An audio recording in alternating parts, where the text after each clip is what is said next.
नमस्कार। आप सभी लोगों का स्वागत है हमारे आज के खास प्रोग्राम में। प्रिय साथियों, आज के इस वीडियो के माध्यम से हम लोग चर्चा करेंगे कैसा होगा आपका वैवाहिक जीवन, कैसा होगा जीवन साथी और जन्म कुंडली के सप्तम भाव का विचार करेंगे। सप्तमेश जन्म कुंडली के 12 भावों में बैठकर किस किस प्रकार का फल प्रदान करते हैं, इस पर चर्चा करेंगे। तो ये संपूर्ण वीडियो आपके जीवन साथी पर है, आपके वैवाहिक जीवन पर है, वैवाहिक जीवन से मिलने वाले सुख पर है। भाव कौन कौन से होते हैं, सप्तम भाव को देखने के लिए, वैवाहिक जीवन को देखने के लिए कौन कौन सा भाव देखा जाए। सबसे पहले नंबर पर सप्तम भाव, सप्तम का स्वामी, दूसरा भाव और दूसरे भाव का स्वामी, चौथा भाव और चौथे भाव का स्वामी। उसके बाद 12वां भाव, 12वें भाव का स्वामी नहीं देखना है, खाली 12वां भाव देखना है, क्योंकि सैया सुख का स्थान है वो। अब इन भावों की विशेषता अगर आप ज्योतिष से हैं तो बड़े अच्छे से समझ गए होंगे क्यों इतने भावों को कहा गया है। इन भावों को देख लीजिए, भाव के स्वामियों को देख लीजिए।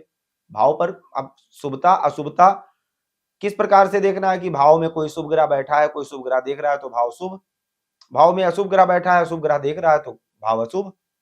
भावेश शुभ ग्रह के साथ बैठा है, शुभ स्थिति में बैठा है, शुभ ग्रह से दृष्ट है तो अच्छा है, शुभ कर्तरी योग में है तो अच्छा है। बस यही देखना है। सिंपल तरीके से आपको पत्रिका देखना हम बताएंगे, क्योंकि सबसे ज्यादा समस्या आज के तारीख में अगर देखा जाए तो वैवाहिक जीवन में ही है। उसके बाद क्या देखना है, शुक्र को देखना है। लड़की के लिए देवगुरु बृहस्पति को देखा जाता है, क्योंकि पति के कारक देवगुरु बृहस्पति होते हैं। उसके बाद लग्न पत्रिका के 7वें घर के स्वामी की नवांश में क्या स्थिति है, नवांश में कहां पर बैठे हैं वो, किस स्थिति में बैठे हैं, ये देखना है। शुक्र की क्या स्थिति है नवांश में, क्योंकि शुक्र भोग के कारक हैं, भोग को देखना है, शुक्र को देखना होगा। D9 के केंद्रास में क्या स्थिति है, समझने का विषय है। एक ऐसा सूत्र मैं बता रहा हूं जिसको देखते ही आप जान जाएंगे वैवाहिक जीवन में सुख कैसा है। छोटा सा सूत्र है, समझ लीजिए। D9 में, चाहे वो लड़की की पत्रिका हो या लड़के की पत्रिका हो, D9 नवांश में जाइए और देखिए केंद्र में क्या स्थिति है, यानी नवांश के केंद्र में शुभ ग्रह अधिक हैं या अशुभ ग्रह अधिक हैं। D9 की लग्न पर ज्यादा अशुभ ग्रहों का प्रभाव तो नहीं है, शुभ ग्रहों का प्रभाव है या अशुभ ग्रहों का प्रभाव है D9 के लग्न पर। विशेषकर D9 में आपको क्या देखना है, लग्न देखना है, चौथा भाव देखना है, 8वां भाव देखना है, वह 12वां भाव देखना है। D9 में चौथा, 8वां और 12वां और लग्न। चंद्रमा से 7वें घर में कौन सा ग्रह है ये भी देखना है जन्म पत्रिका में। लग्न चार्ट में ये देखिए कि चंद्रमा से 7वें घर में कौन सा ग्रह है, क्योंकि वहां से मन सुख, मानसिक सुख देखा जाएगा। शुभ ग्रह है या अशुभ ग्रह है, इससे आप अपने जीवन साथी के मन का मिलन, यानी समझने की बात है, चंद्रमा से 7वें घर कौन सा ग्रह बैठा है, इससे आप ये जान सकते हैं कि आपके जीवन साथी के साथ आपके मन के मिलन यानी विचारधारा कैसी रहेगी। जीवन साथी के साथ, लाइफ पार्टनर के साथ आपका मानसिक तालमेल कैसा रहेगा, मन से आप एक दूसरे से दूध पानी की तरह मिलेंगे या दूध में खटाई के जैसा मिलेंगे, पढ़ते ही दूध पानी अलग हो जाए। तो चंद्रमा से 7वां घर लगाव सामंजस्य को दर्शाता है, अटैचमेंट को दर्शाता है, इमोशनल अटैचमेंट को दर्शाता है। और D9 के केंद्र में, अगर नोट करिएगा, D9 के लग्न चार्ट में, D9 के केंद्र में अगर 3 से अधिक अशुभ ग्रह बैठे हैं तो फिर वैवाहिक जीवन चल पाना मुश्किल है, वैवाहिक सुख मिल पाना मुश्किल है। विवाह के लिए अगर पत्रिका आती है, अगर आप ज्योतिषी हैं, लड़की की पत्रिका है और अगर 3 से अधिक अशुभ ग्रह जन्म पत्रिका के नामांश में स्थित हैं केंद्र में, तो शादी शुदा जीवन बहुत अच्छा नहीं चलेगा, मुश्किल में है आपकी शादी। सब कुछ गुण मिलाप ही नहीं होता है। नवांश में देख लीजिए कितने शुभ ग्रह केंद्र में है, शुभ ग्रह केंद्र में ज्यादा है या अशुभ ग्रह केंद्र में जाता है, इसी से आप जैसे कहते हैं ना, दोनों पलड़ा को नाप सकते हैं। अशुभ ग्रह ज्यादा है तो समझ जाइए मेरी लाइफ खराब, शुभ ग्रह ज्यादा है, समझ जाइए मैरिज लाइफ अच्छी। नवांश के केंद्र में मैचिंग के लिए दोनों बच्चों की कुंडली का D9 देखें। अगर लड़की की पत्रिका में केंद्र में 1, 4, 7, 10 में क्रूर ग्रह ज्यादा बैठे हैं तो लड़के की अपेक्षा लड़की की पत्रिका में वैवाहिक जीवन में सुख में कमी है। रिजेक्ट कर दीजिए, यहां पर मैच बहुत अच्छा नहीं है, उसको बैलेंस करना है आपको, मिला करके यही मिलाना है आपको। अगर लड़का और लड़की दोनों के बराबर हो, समथिंग समथिंग हो, तो वैवाहिक जीवन चल जाएगा। जैसे मान लो दो लड़के की पत्रिका में 2 अशुभ ग्रह है, 1 शुभ ग्रह है नवांश के केंद्र में, और लड़की की भी पत्रिका में 2 अशुभ ग्रह, 1 शुभ ग्रह बैठा है केंद्र में, तो मैच बढ़िया है।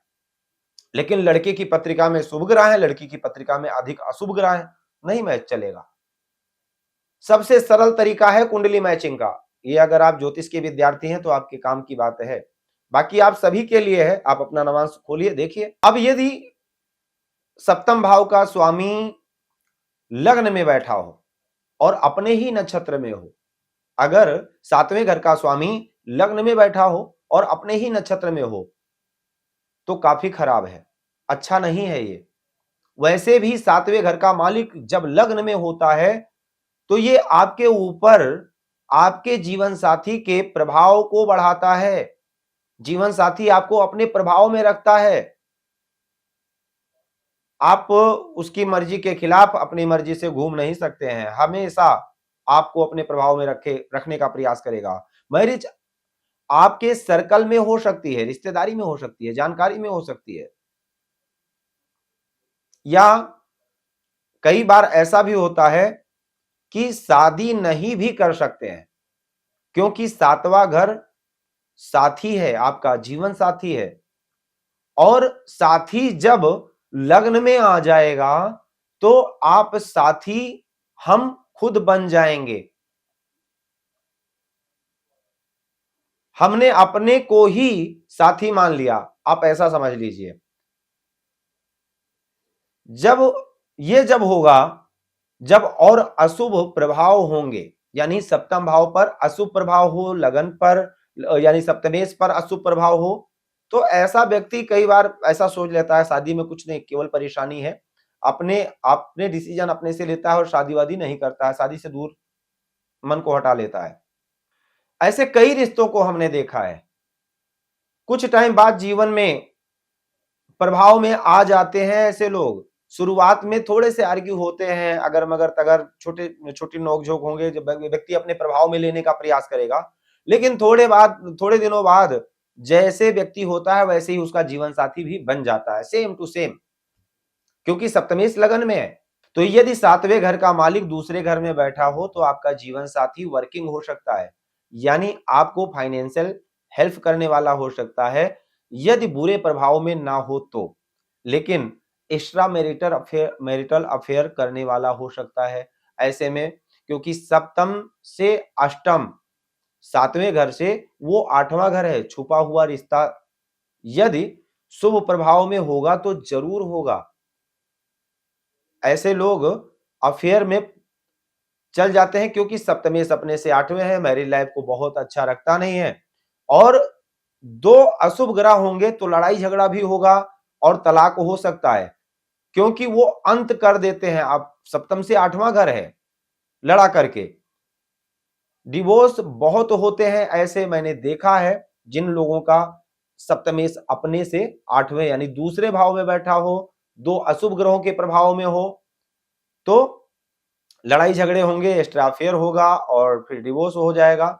और अगर शुभ प्रभाव में होगा, जब शुभ ग्रह बैठे होंगे या शुभ प्रभाव में होगा दूसरे भाव में सप्तमेश, तो यहां पर होता क्या है कि व्यक्ति छुपा हुआ रिश्ता चलाता रहेगा, बढ़िया से मैरिटल अफेयर चलता रहेगा और शादी भी चल जाएगी। यदि 7वें घर का मालिक नैसर्गिक अशुभ ग्रह है और यदि वो दूसरे घर में बैठ गया जाकर, तो और खराब है। मतलब तो मैरिज को तोड़ने के लिए, लड़ाई झगड़ा करवाने के लिए बहुत ही ज्यादा निगेटिव हो जाएगा। अगर शुभ ग्रहों से प्रभावित है तो एक्स्ट्रा अफेयर चलता रहेगा और मैरिज भी चलती रहेगी, और अगर अशुभ ग्रह होंगे तो लड़ाई झगड़ा करवा करके रिश्ता तोड़ देंगे। यदि सप्तमेश तीसरे भाव में हो तो आपका जीवन साथी आपके ही किसी फ्रेंड सर्कल से हो सकता है, यानी आपकी शादी फ्रेंड सर्कल में हो, मित्रों के किसी संपर्क से हो, आपका जीवन साथी किसी शादी विवाह में के समारोह में आपको मिल गया हो, यात्रा के दौरान मिल सकता है आपको जीवन साथी, कोई यात्रा में मिला, इतना पसंद आया, उससे बार बार मिले और शादी कर ली।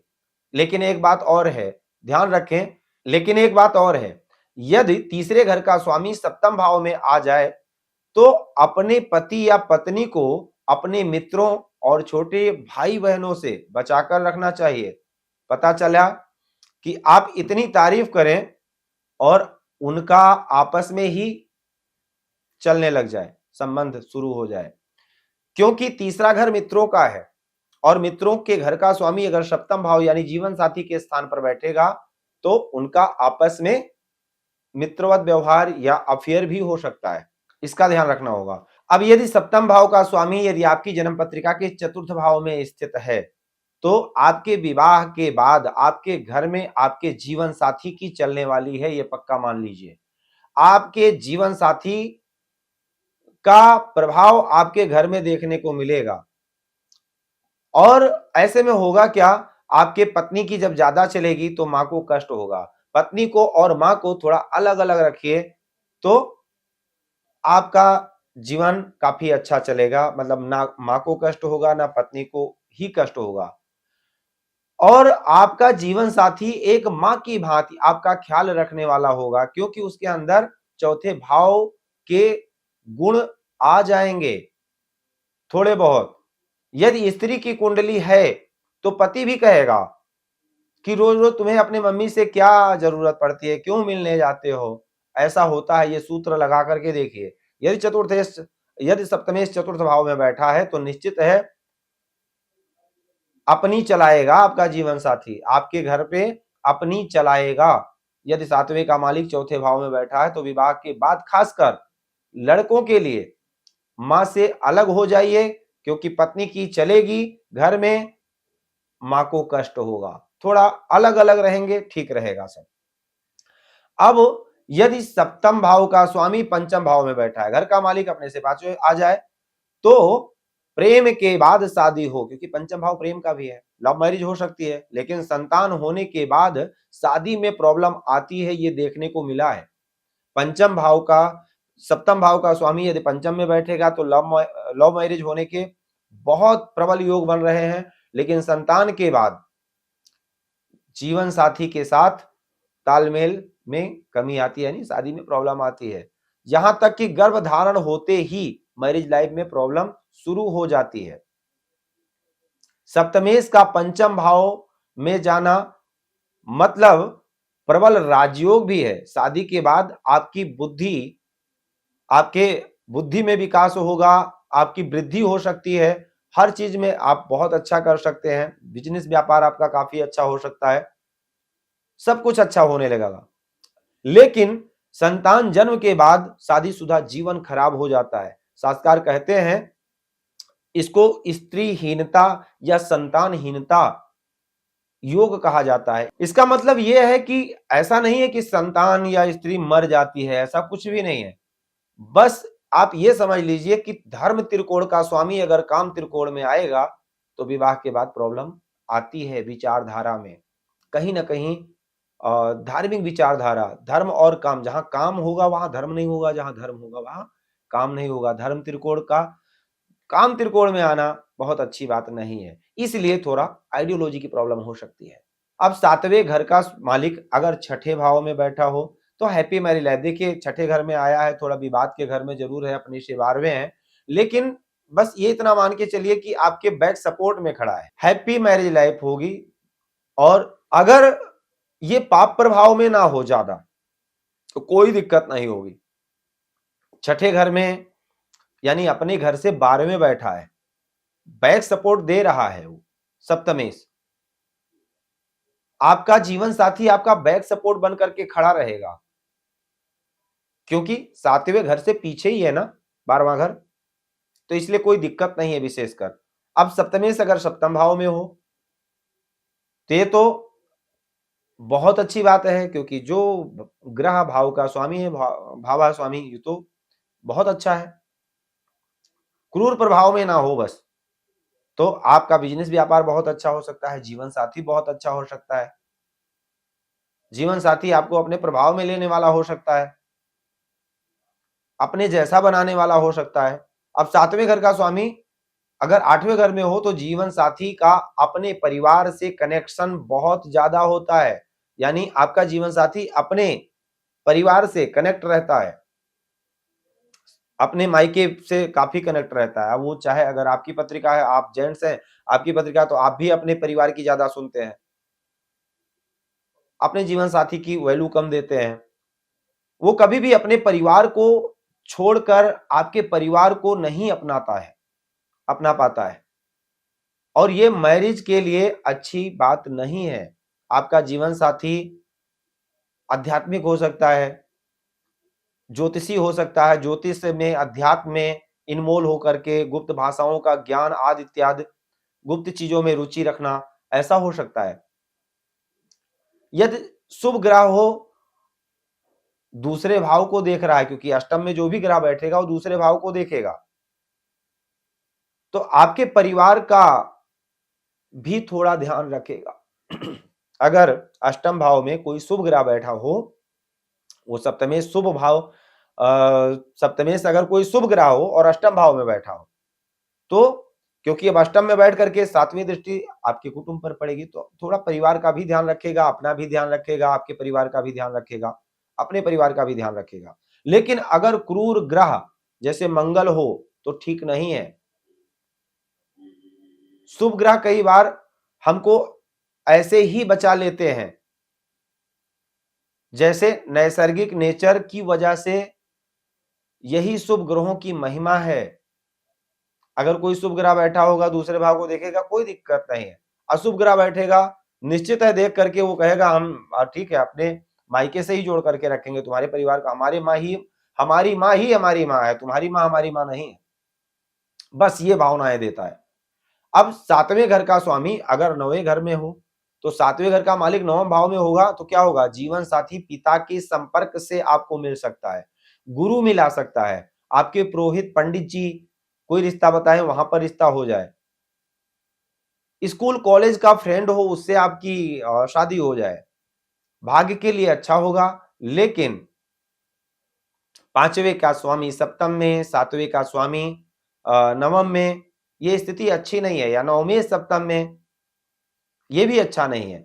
धर्म त्रिकोण जब आप देखेंगे किसी की भी पत्रिका में, धर्म त्रिकोण का स्वामी अगर काम त्रिकोण में आएगा तो आइडियोलॉजी की प्रॉब्लम होगी, आपस में विचार नहीं मिलेंगे, शादी चल जाएगी, टूटेगी नहीं, लेकिन विचारधारा नहीं मिलेगी। बाकी अच्छा है, भाग्य के लिए अच्छा है, भाग्य बहुत अच्छा होगा। शादी के बाद आपके जीवन साथी का काफी नेम फेम हो सकता है, अच्छी जॉब लग सकती है।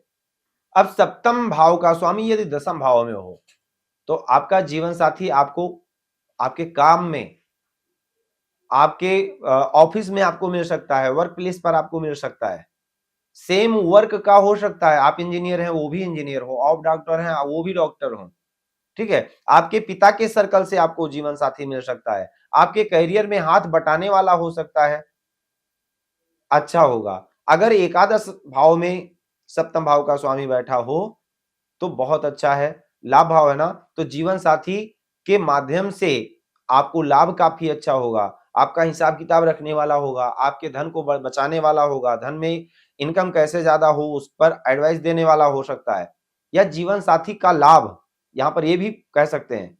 तो जीवन साथी के माध्यम से लाभ या जीवन साथी का लाभ, ध्यान से समझिए, कोशिश कीजिए, जीवन साथी का लाभ, जीवन साथी के माध्यम से लाभ। एकादश स्थान में अगर सप्तमेश जाएगा तो एक से अधिक संपर्क में आप आ सकते हैं, दो विवाह का योग भी बन जाता है, या एक से अधिक स्त्रियों का या पुरुष का सुख का भी योग कह सकते हैं। मतलब एक से अधिक योग, सुख के योग, आपकी ड्रीम को पूरी करने वाला आपका जीवन साथी हो सकता है, मदद करने वाला हो सकता है, आपकी इच्छा के अनुकूल जीवन साथी हो सकता है। ये भी हो सकता है कि आपकी सेम आपके बिरादरी का हो, आपके बड़े भाई बड़े बहन के सर्कल का हो, ऐसा भी कह सकते हैं आपका जीवन साथी हो। अगर द्वादश स्थान में हो तो सप्तम भाव का स्वामी यदि द्वादश स्थान में हो तो मैरिज घर से दूर होगी, यानी विदेश से भी हो सकती है, लेकिन शादी से पहले एक मैरिज या एंगेजमेंट टूटती है अगर द्वादश में होगा तो, या शादी की डेट फिक्स होकर के चेंज हो जाए, यानी कुछ ब्रेक होता है। ये सूत्र है।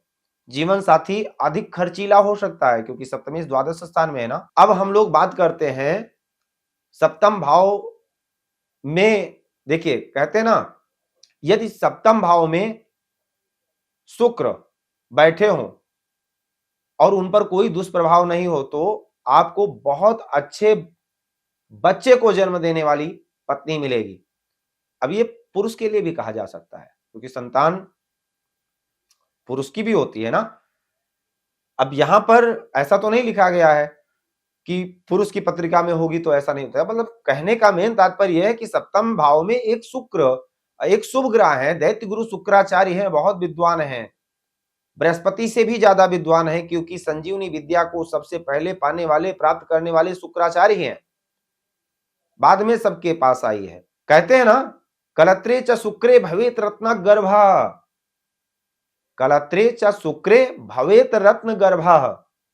ऐसे में जो मतलब अगर सप्तम भाव में शुक्र बैठे हो तो ऐसी स्त्री अपने गर्भ में पुत्र जो होगा आपका बहुत ही मतलब रत्नवान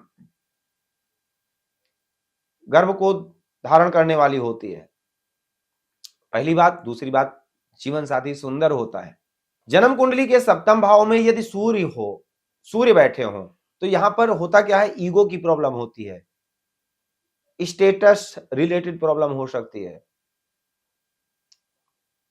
इसका मतलब है कि आपको आपके घर वाले ही, मतलब अगर सप्तम भाव में सूर्य बैठा होगा तो कहते हैं ना, रवीणा कुले गुप्तः, एक सूत्र है जैमिनी का, कि इसका मतलब यह है कि आपके घर वाले ही आपके जीवन साथी के सपोर्ट में खड़े रहते हैं। आपकी हो सकता है आइडियोलॉजी ना मैच करती हो, आपके अंदर ईगो की प्रॉब्लम हो। अगर चंद्रमा बैठे हो सप्तम भाव में तो शास्त्रकार कहते हैं चंद्रा गुरुभ्याम सुंदरी। अगर जीवन साथी सुंदर टैलेंटेड होता है, और अगर मंगल बैठे हो तो कुजेन विकलांगतः, शरीर में कुछ ना कुछ प्रॉब्लम या रिश्ते में विकलांगता, मतलब या तो शरीर से कुछ ना कुछ, चाहे एक उंगली ही कटी हो, या अब इसको एक प्रकार से अगर कहा जाए तो वो रिश्ते में विकलांगता देते हैं। मंगल स्वग्रही हो, उच्च के हो तो ऐसा नहीं होगा, मंगल दोष भी हो तो इस चीज को माना जाएगा, इसीलिए तो मंगल दोष को माना जाता है, मंगल दोष को माना जाएगा। फिर अगर बुध हो तो कहते हैं ना, बुधेन कलावती कन्या, या वर कलाओं से युक्त तो हो, जो एक बहुत अच्छी स्किल, एक ऐसी बहुत अच्छी बातचीत को करने वाला करने की कला। यदि बुध लग्न की डिग्री के आसपास हो तो मैरिज लाइफ के लिए अच्छा नहीं है। अगर बुध सप्तम भाव में बैठा हो और मैं लग्न की डिग्री के आसपास हो तो ये बहुत अच्छी बात नहीं है। इंपोर्टेंसी की प्रॉब्लम हो सकती है, फिजिकल प्रॉब्लम हो सकती है। अगर गुरु बैठे हैं सप्तम भाव में तो कहते हैं ना, कुलवती ज्ञानी, हमेशा आपका सम्मान करने वाली, इज्जत पाने वाली और इज्जत देने वाली। गुरु वक्री है तो मैरिज डिले हो सकती है या कई बार शादी की डेट टल जाए, ऐसा भी कहा जा सकता है। अगर शुक्र बैठे हैं तो बताया ही है कि गुड मतलब सुंदर होंगी और बहुत अच्छे पुत्र को जन्म देने वाली होंगी। आपकी कामना भी यही रहती है कि आपका जीवन साथी सुंदर होना चाहिए। अगर शुक्र पीड़ित है तो यूरिन से संबंधित इन्फेक्शन भी दे सकता है अगर सप्तम भाव में शुक्र बैठे हैं।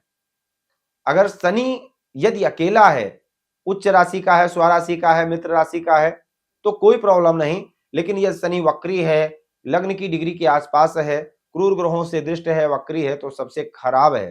कहते हैं ना, रोगिणी उम्र में बड़ी, लंबी व तपस्विनी। अब अच्छी है, अब अगर शनि अच्छी स्थिति में है तो तपस्विनी हो सकती है, लंबी हो सकती है, हाइट पर्सनालिटी अच्छी हो सकती है। और अगर शनि प्रभावित है, पीड़ित है, तो रोगिणी हो सकती है। और अगर राहु सप्तम भाव में है तो असंतुष्ट और चाहिए, सेक्सुअल डिजायर बहुत ज्यादा होती है।